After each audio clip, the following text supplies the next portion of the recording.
యలమంచిలి నియోజకవర్గం YCP MLA అభ్యర్థిగా పోటీ చేస్తున్న యువి రమణమూర్తిరాజు అచ్యుతాపురం మండలం పెదపాడు, తిమ్మరాజుపేట, కొండకర్ల, ఆవరాజ్యం గ్రామాల్లో ఎన్నికల ప్రచారం నిర్వహించడం అయింది.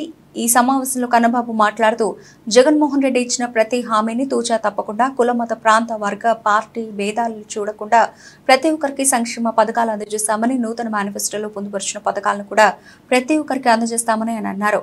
మీ అమూల్యమైన ఓటును ఫ్యాన్ గుర్తుపై వేసి అఖండ మెజార్టీతో గెలిపించాలని కోరారు.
ఎన్నుకోవడం జరిగింది.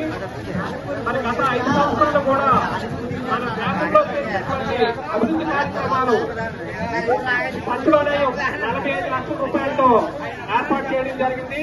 అలాగే రైతు భరోసా 22 లక్షల రూపాయలతో ఏర్పాటు చేయడం జరిగింది. అలాగే మనకి హాస్పిటల్ 22 లక్షలతో ఏర్పాటు చేయడం జరిగింది.